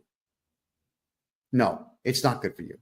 And I will get you back 100% of all of your RRSP contributions, so long as it used to be just the last year. I can go back 3 years now and get those for you. So get a hold of me if you want that money back. Do I have an office in Toronto? Yes, actually I do. My criminal lawyer and my corporate lawyer are in Toronto. So if you need to drop something off at one of my offices there, let me know. But I don't come to Toronto. God, man, no. Oh, God, I hate that city. No, you won't see me there. You'll see me in places like Seattle, Calgary, Bogota, Panama City, Mexico City, Cancun. You'll see me in not Port-au-Prince. I'm sorry. What's the other one? The capital. Oh, Nassau, the capital of the Bahamas. You'll even see me in Trinidad and Tobago. You'll see me in all these places because there's money in the cities I've just mentioned. But Toronto, nope. Keegan's asking, can I get your calendar link? Yeah, just my name, KevinJJohnston.com. KEVIN, middle initial J, last name Johnston, KevinJJohnston.com. Get a hold of me there, please. And the calendar link is all yours to pick yourself a time. Okay, Sweet Guy says, I'm 65 and I've watched many of the major metropolitan cities just deteriorate to absolute garbage. Correct. So have I. That's why I want nothing to do with Vancouver, Toronto, and Montreal anymore, which is a shame because those were three amazing cities in the 80s, even the 90s. They were fabulous places to be. Now, no, forget it. Can't talk me into it. Is Panama safe for kids? Yeah. It's a very safe place, especially if you're a gringo. The cops here will protect the gringos because the gringos bring money. Now, gringo, which means, North American. Actually, mostly it's either you're white or you're born in the United States or Canada or Europe and you speak perfect English. You're a gringo. So they'll treat you quite well here. I haven't filed since I have a sole proprietorship running since 2022. Carbon collection notice. All right. Sole proprietorships, you should never have those things, but I can fix the taxes and we got to get you into a numbered corporation so that we can avoid that craziness in the future. What if you just pulled the RRSP out and they took the tax off the top? Well, that's what Janelle, that's what they do. It doesn't matter who you hold your RRSP, your lifts, your RIFs, or your GICs with. They always take the taxes and just give it to the CRA, whether you want them to or not. They just do it. When you ask why, because it's the government. You have to do it. That's how they sound. So that's why I'll get you back everything on the RSP, but it will be in the following tax season. So it won't be today. It'll be in the following tax season. But if anybody here pulled out their RRSPs in the last 3 years and you want that money back, you get a hold of me. I'll get it all back for you. Every penny. If I cash in Bitcoin, do I have to pay capital gains on money I got by mining? Okay, Dale, the whole point of crypto is that nobody knows you have it. There is no way for the CRA to know how much money you have in the bank and how much crypto you have, how many gold bars or silver bars or platinum bars or palladium bars that you have, or even how many houses that you own until you shoot your mouth off and tell them. So, Dale, if you've got crypto and you're making money in the mining game or the staking game, shh, say nothing. It's your money. Don't give it to them. However, Dale, you can use a crypto loss as a capital loss and do a huge write-off on that. That's when you can talk about crypto. And if they say, well, where's the money now? I don't know. Some guy named Muhammad stole it, right? So talk to me about that sometime. What would my charges against the bank be called for? Giving all my money to the CRA? Theft, fraud, conspiracy. There's one more. Theft over 5,000 and fraud over 5,000. Those are big ones. So yes, and I'm going to be teaching all of this. I'm going to have a course on this a little bit later this, or in March, I'm sorry, about how to file criminal charges. How does my company work? Quite well. I don't understand the question. Could you please rephrase that? Okay, Keegan, if you're having an issue with the Calendly link, then I'd like you to immediately please go to the contact form on my website, the KevinJJohnston.me website. Just give me the invoice number. I'll take care of it. I'll get you the link right after the show. All right. So thank you, Keegan. I do appreciate that. Why is Trudeau still talking crap? Because he can, and because he knows that no Canadians are going to do anything about it. That's why. Okay, Keegan. Yeah, you definitely got to get a hold of me, Keegan. Please do that. In fact, everybody write this down for Keegan so he can email me. It's freedomreport.ca@gmail.com. Email me right now with all your contact info, Keegan, and your phone number. I'm going to call you right after the show. Are Panamanians nice to Canadian people? Yeah. Oh, yeah, they certainly are. I was having a good laugh today with a friend of mine. We had this gorgeous waitress today. We had chicken wings that were like this big. It was awesome.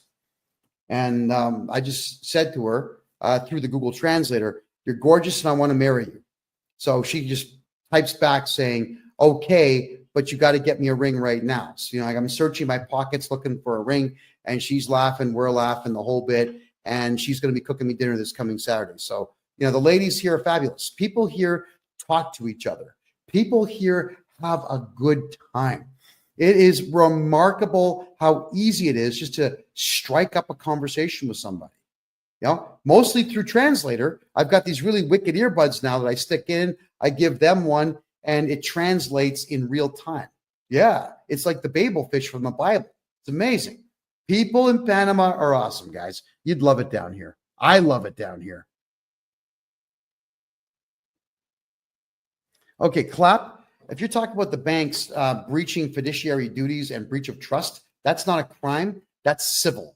You can sue them for that. So you certainly can do so. And you should. What should I do? The bank account has been frozen by the CRA for the last 3 months. Mr. Fix-It, I have to redo your taxes for the last 10 years, get your tax balance to zero for you, and they have no choice but to unlock the account. That's the only way. You can appeal and fight in court, but it's ridiculous. Let me just redo your taxes. Get her done. There we go. And KD, you're saying pay your debt? Why? That's rude. Why? Okay, let's cover that for a second here, everybody. You all know that I used to be a journalist. And you all know that I've been to 3 major war zones during my journalism period. You all know that I went to the Myanmarian war zone and I went into Bangladesh. I had to go with armed soldiers. We had to carry machine guns, knives, grenades. I went into a war zone so dangerous that the soldiers told me through a translator that if you see 4 or fewer attackers, throw the grenade at them. 5 or more, hold it to your head and let it go off, because if they catch you, they will cut everything off of you and feed it to you. That's how gross these terror groups were. And the Canadian government is funding all that nonsense. As gross as it is, I'll just tell you the truth here, because I, to this day, cannot get the images out of my head. 2018 is when I was in that war zone. That's 7 years ago. 7 years ago, and I still remember all the dead bodies that I saw in the fields. Dead children, dead women, dead babies, slaughtered with knives that the Canadian government's paying for with CRA's money. Don't you ever come on my channel and tell someone to pay their CRA debt. Don't ever do that again. You're gone if you do. Do not pay the CRA anything. The Canada Revenue Agency right now is going out of its way to make sure that terror groups around the world have more than enough money to slaughter innocent people everywhere. I'm the only one that went to that war zone. The only one. There was not a single journalist that went to the Myanmarian war zone. They're not brave enough to do it. I was there. I saw this. I filmed this stuff. There was a court order put on me by the Canadian government saying that I could not release that footage. Well, guess what? I brought that footage with me here to Panama, and there's nothing stopping me from releasing it. In fact, I'm testifying against the Canadian government in Bogota, Colombia this September, and we're going to play all that footage. I'm not going to watch it. Look at this. Look at this. When you see that stuff, it never leaves. And I know that my country of origin is the one paying for death all over Asia and all over Africa and all over the Middle East. Don't ever tell anyone to pay their Canada Revenue Agency debt. I'm telling all of you, do not pay the Canada Revenue Agency. It's not like it's going to Canadians. It's going into the hands of killers and pedophiles and terror groups all over the world. So, you know what? I'm going to block that idiot. Just get the hell out of here. Nobody wants you here. Anyway, getting back to taxes. Do you have any representation office in Alberta that can do my taxes, or how does that work? D. Carly, we do everything remote now. You know, there's absolutely no reason whatsoever to have these huge brick and mortar places. Yeah, we have offices, but our offices are small. You know, they're like garages, you know, maybe 400 square foot places. They have enough room for desks, chairs, filing cabinets, and 2 or 3 people to work in them. Everything that we do is on screens. I've got the laptop here. I've got the phone here. I've got a second phone here. I've got a third phone over here. And I've got 2 monitors on a wall in front of me here where I can see everybody at the same time. Like, we're all connected all day long. We don't need it. And it's really, really, really efficient for me that way, because I don't have to be in Canada, a place you all know that I couldn't wait to leave. So I just can't stand the politics there. With me being in Panama, I am calm, I'm cool, I'm collected, I'm healthy, better diet. Look how clean my skin is just by eating food that there's no drugs in my system at all. I don't need all kinds of makeup and whatnot to keep this expression going. It's a matter of good food. I'm just healthy. My blood pressure is perfect. My blood counts are perfect. Yeah, I'm happy all the time. Why would I want to be there? I'm going to do everything remote. So get a hold of me on the website and we'll take care of all your taxes there. My CPA is in Ontario. My lawyers are in Ontario. Some of my team are in Vancouver and some of my team are in Alberta. We don't need to all be in the same place at the same time. It would be nice, but it's completely unnecessary. What does it cost for you to write a letter to the CRA? There's a couple different price points on that. It's either $350, $500, or $950, depending on the complexity of the case. So get a hold of me if you want that done. All right. Let me just check the Facebook chat rooms here. All right. What do I think of Vancouver? What, the city? That would be an all-day thing. I'm not going to bother answering that one. just let you know that I'm extremely disappointed in its downfall. It's not worth going to at all. Alrighty. Question. As you know, I just finished getting out of a bankruptcy. Does my bankruptcy guy have to file my taxes this year since he finalized it all? No. And if the bankruptcy wasn't huge, like millions of dollars or hundreds of thousands of dollars, we could actually reverse the bankruptcy. Bankruptcies are not the first choice. They're always the last choice. There's so many ways to win with taxes and debt that bankruptcy should always be the absolute last thing, because it is a nuisance to get through. But anyone can do your taxes afterwards. Hopefully, I'm going to be your tax guy. Okay, here's a good point. I asked Grok on X if I have to, but and it says no, but my bankruptcy guy says they have to. I signed their document that says they would do it. Okay. Every trustee and bankruptcy professional in Canada is a lying loser. Stay away from them. They don't work for you. They work for the CRA. So it's a bad idea for anybody to get involved with these people. Just don't do it.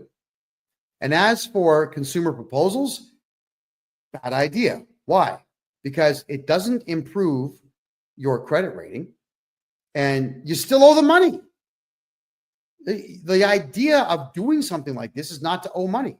But in a consumer proposal, you still owe the money. You're still stressed out. No, you don't do consumer proposals at all. They're a scam. They're a total scam. Absolutely total scam. What is the Smith maneuver?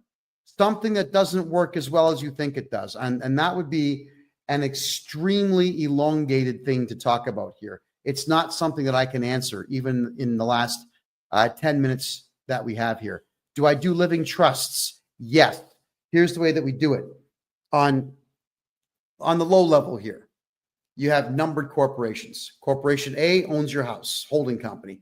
Corporation B has all your funding in it. Corporation C, cars and property. Corporation D, do business in that corporation. And all those corporations should be held under this one here, which is going to be your umbrella corporation. And then the umbrella corporation is owned by the family trust. So it has to filter down. And when you build a family trust, start with the corporations at the bottom, then move them into the umbrella corp. Then we move everything into the family trust. You can do it the opposite way, but it's a lot more work. There's far too much prep work to get that done. It's better to just do it piece by piece by piece. All right. What should you do besides a consumer proposal? Well, if it's taxes, hire me and I'll get your tax bill to zero. If it's credit cards, we can always negotiate a better price for them. Or if it's credit cards, knowing that you can't do prison time, and if you don't care about the credit card ever being useful again, you can simply just walk away from it if you like. There's nothing stopping you from doing so. Consumer proposals means that your credit cards will no longer work, your lines of credit are no longer accessible, and you still owe the money. It's positively worthless to do one. The trustees get paid by the government when you do a consumer proposal. So stay the hell away from those people. They're crooks. Do you have courses or classes we can take to learn how to set up and run corporations if we wanted to do business that way? Petra, yes. Starting March, the last Wednesday of every March at 8 p.m. Eastern time, all year long, which is going to be 5 p.m. Pacific time and something like 7 p.m. Eastern time, or sorry, Atlantic time. It's going to be right in the middle so everyone can be there for it. It's going to be a membership fee of $25 a month where you can come in and learn this stuff. It's going to be a private closed circuit meeting where everybody's on Zoom. You listen to what I say for an hour, and then we have a discussion, questions. That's how we're going to be doing it. Also, we're looking into the law right now. Right? I've got a meeting at the lottery head office, the Lotteria office here in Panama, to find out if it's legal for me to give away money to Canadians and Americans from Panama. We think it is, and the 3 people I've spoken to at the Lottery Corporation here in Panama say it is, but we got to make sure. Because if it is, everybody who joins up for that $25 per month fee is going to get a chance to win cash. All right, we're going to start giving away cash on this show come September. So we have big plans for what we're doing here. That my good fortune is your good fortune. I'm having a blast doing what I'm doing in the tax realm here for Canadians and for some American folks as well. So we're going to give back by giving away a bit of dough. Here we go. Can I assist you in British Columbia? I can assist you everywhere. It's just that Quebec is excessively difficult in some cases. There are some things in Quebec I can't fix because Quebec is a messed up place. But everywhere else, 100% yes. Am I able to set up a trust for crypto assets and capital gains? Yes, but you still should not be talking about crypto anyway. If you've got it, shh. So long as you shh forever, they don't know you have it.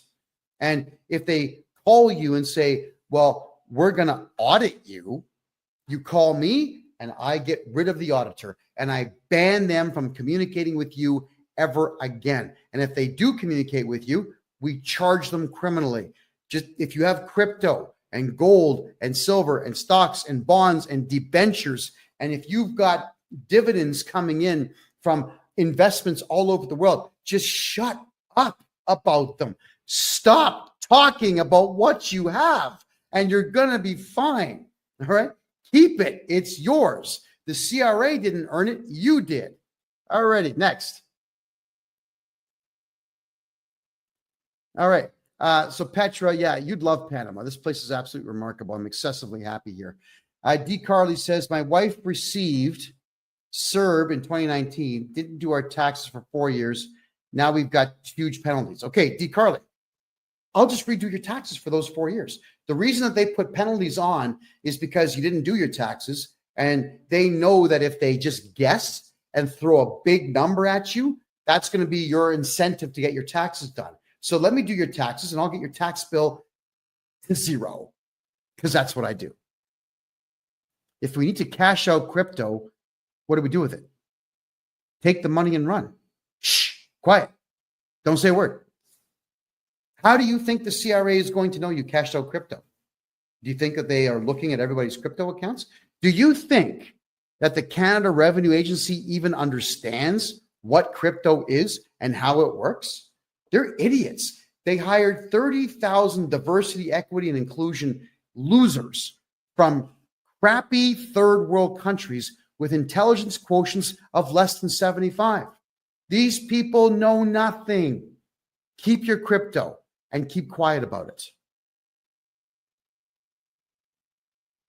Okay, just checking here. Thank you. How soon could you set up a consultation with me? Right now. Just go in and buy one right now. And Calendly will kick in and tell you what dates I've got available. My name, KevinJJohnston.com. There you go. Bobster, even if the exchanges tell the CRA about it, if I'm your tax guy, they're not going to do anything about it. Now, I know how to get rid of all this capital gains nonsense out there on crypto, houses, on gold, on even collector cars or modern art or whatever it is you're buying. If there's going to be a capital gain on there, I'm getting rid of it for you. The CRA can't stop me from doing what I'm doing because it's all legal what I do. All I'm doing is using their own rules to defeat them.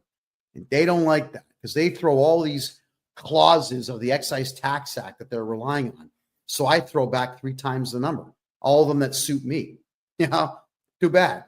So sad.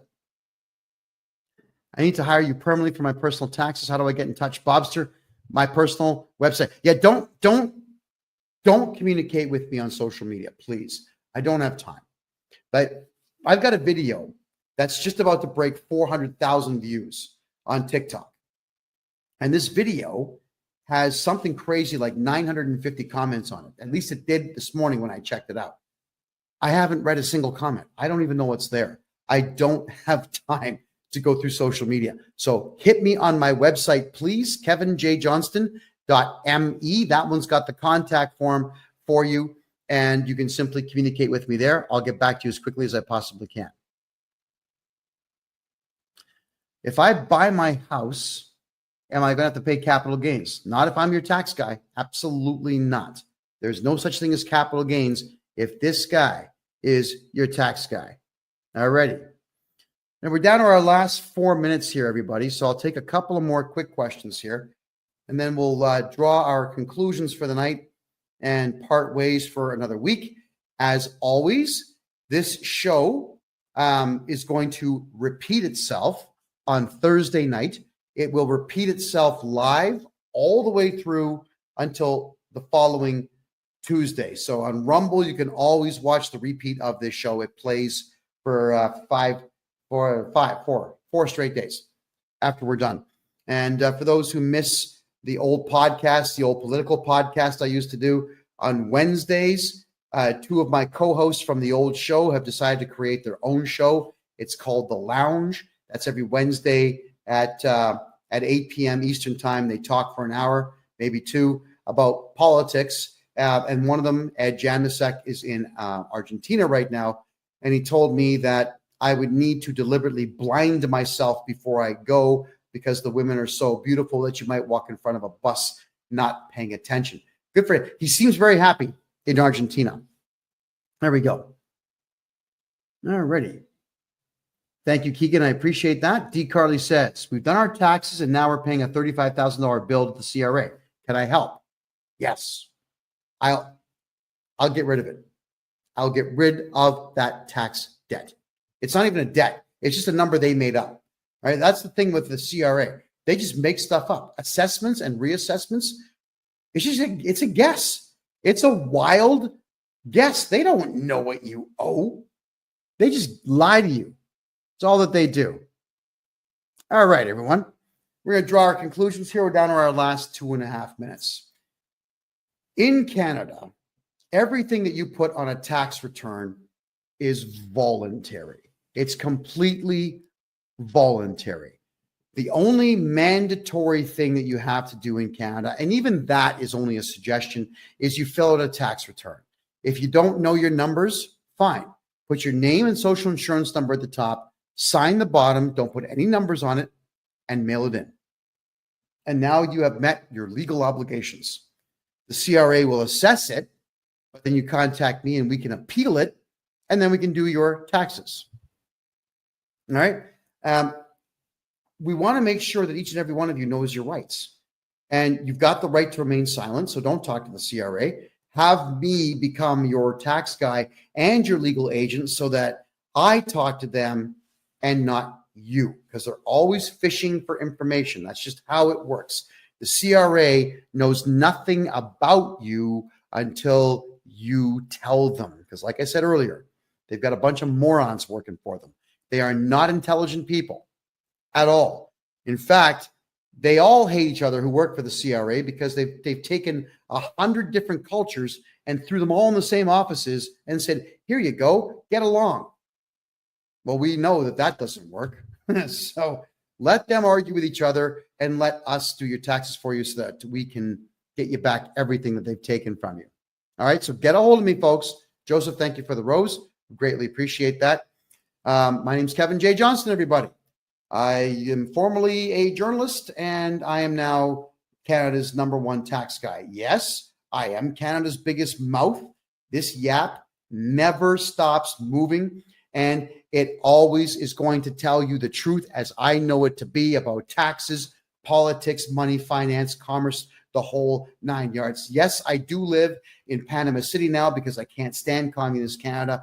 And yes, all of you can live a very good life here on an extremely low budget. This country has been very good to me. It's a beautiful place. I'll not be leaving anytime soon on any particular permanent basis. You got to check it out for yourselves. All right, everybody. This is the Tax and Money Show, episode number 51. Every Tuesday, 9 p.m. Eastern Time, where you